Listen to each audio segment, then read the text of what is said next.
संध्या पर या पूर्व दिवस पर हम बिहार की जनता को ये बताना चाहते हैं कि आपने जो हमें जनादेश दिया है, हम उस रास्ते से डिगने वाले नहीं हैं। हम आपकी आकांक्षाओं पर ही हम चले। ये बताइए कि बिहार की जनता विकास देखती है कि खजाना देखती है? और अगर खजाना ही उनको देखना था तो जरा अपने राजकाज का खजाना मंगा ले कि जब पूरा वित्त विभाग ही लाल घेरे में होता था। इसलिए अभी कम से कम वो स्थिति नहीं आई है जिसमें उनकी सरकार चलती थी। और अभी अगर कोई 12,000 करोड़ का ऋण लेने की बात है तो कोई एक ऐसा समय होता है जब सरकार ऋण नहीं लेती है। और ऋण लेके सरकार विकास कर रही है, लगातार हर क्षेत्र में विकास हो रहा है।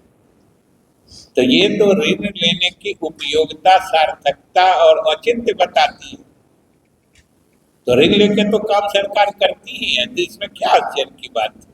लेकिन वित्त विभाग भी उस लाल घेरे में कहीं नहीं आई है अभी तक, जो उनके समय में सरकार पूरे साल रहती थी, जब सरकारी कर्मियों का वेतन भुगतान भी विलंबित हो जाता था। इसलिए पता नहीं, हम लोगों को तो इससे ज्यादा उनसे उम्मीद भी नहीं है। विश्वास मत के बाद स्वाभाविक होगा ही। सर जमीन खरीद बिक्री पर सर रोक लगी है। जमीन खरीद बिक्री पर रोक लगी है। जमीन खरीद बिक्री पर रोक लगी है, ये कौन समाचार आपको दिया कि आप दे रहे? अरे जहां पर कुछ नया होने वाला है, जहां पर कुछ अलग से विशिष्ट विकास की योजना लागू होने वाली है, वहां के लिए बात हुई है ना। सब जगह कहीं आप जाइए ना, पटना में खरीदिए बिक्री, कोई नहीं रोकेगा। इसलिए किसी बात को जिस परिप्रेक्ष्य का हो उसी परिप्रेक्ष्य में देखना और कहना चाहिए। जमीन खरीद बिक्री पर सरकार में कोई ब्लैंकेट बैन हर जगह के लिए नहीं लगाई है। कुछ खास जगह के लिए सरकार ने खास योजनाएं बना रखी और स्वाभाविक रूप से उसका सुंदर और सुनियोजित विकास करना है। इसलिए उस बीच में कहीं कोई जमीन इधर से उधर ना हो जाए, उसके लिए वो एक प्रिकॉशन का, मैंने एक तरह से कोई इधर उधर की चीज रोकने का वो निर्णय। निशांत जी यात्रा पर निकलने वाले हैं, क्या उसका साथ देंगे यात्रा? निशांत जी यात्रा पे निकलने वाले हैं, यह तो अति स्वाभाविक चीज है। निशांत जी जनता दल यू के एक सक्रिय नेता है और वो यात्रा पे निकल रहे हैं। ये पार्टी के सभी कार्यकर्ता और अधिकारियों के लिए, या चाहे जो भी मंत्री या सरकार में हो या संगठन में हो, सबके लिए स्वागत योग्य बात है कि वो यात्रा पे निकल रहे हैं। ये तो फैसला जब आएगा आपको मालूम होगा।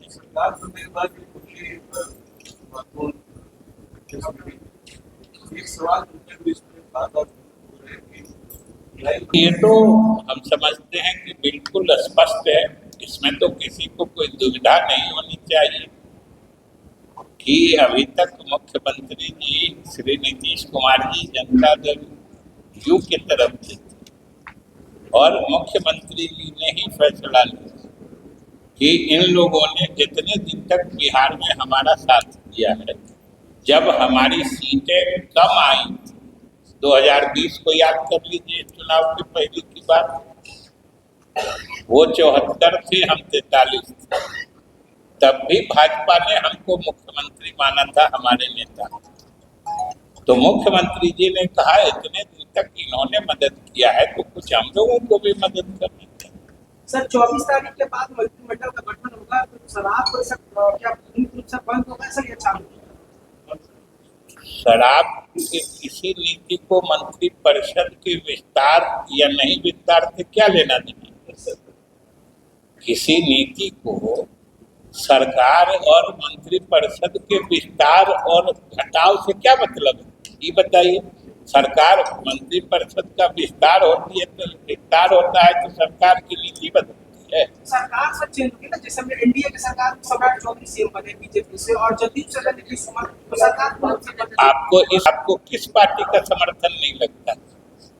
अनंत सिंह बोल रहे हैं फिर अनंत सिंह पार्टी है, वो उनकी व्यक्तिगत राय। इसलिए सबसे पहले सवाल पूछने से पहले खुद चीजों को सही परिप्रेक्ष्य में समझना चाहिए।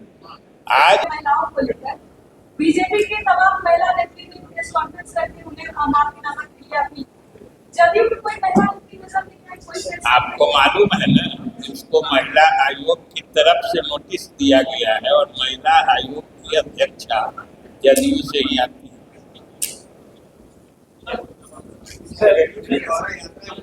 क्या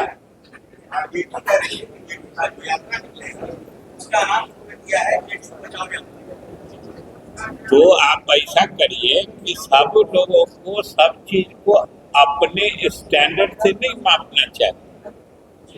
जेडीयू के किसी यात्रा का क्या मतलब होता है, ये बिहार के लोगों को समझाना किसी दूसरे दल को नहीं पड़ेगा। जेडीयू के किसी यात्रा का क्या मतलब होता है, ये बिहार की जनता अच्छे तरीके से समझती है और उन यात्राओं के जो सुखद परिणाम आए हैं उसका फल, उसका मीठा फल जनता आज भी स्वाद ले रही है। सर एक सवाल है कि शराबबंदी को लेकर के लगातार आप लोग कहते हैं कि इसका शराबबंदी कानून बिहार में लागू है, लेकिन आप जो विधायक हो एनडीए के विधायक शराबबंदी कानून करने की मांग हम आपको बार बार कह रहे हैं ना,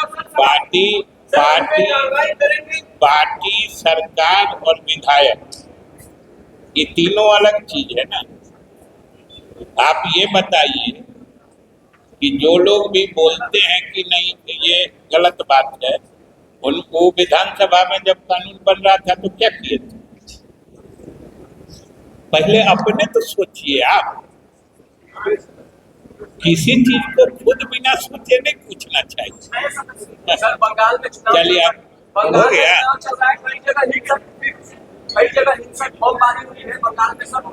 देखिए बंगाल और तमिलनाडु ये दोनों जगह जो चुनाव हो रहे हैं ये स्पष्ट है आप ही लोगों के माध्यम से, यानी मीडिया के माध्यम से ही हमें जानकारी मिलते रही कि वहाँ की जनता, इन दोनों प्रदेशों की जनता जो वर्तमान सरकार है उसके पक्ष में नहीं है। और जहाँ तक बंगाल में हिंसा की बात है तो बंगाल की सरकार और सरकार के मुखिया जो मुख्यमंत्री हैं लंबे समय से, वो तो हिंसक वारदातों के लिए ही जाने ही जाते हैं। वो तो जब इलेक्शन कमीशन के अधिकारियों, इलेक्शन कमीशन के द्वारा नियुक्त न्यायिक पदाधिकारियों को नहीं छोड़ सकते हैं तो चुनाव में हिंसा के लिए क्या बात। इसलिए बंगाल में चुनाव और राजनीति को हिंसक बना देने के लिए तृणमूल कांग्रेस जिम्मेदार है। पूरी खबर, पक्की खबर देखते रहिए कोशी आलोक पर।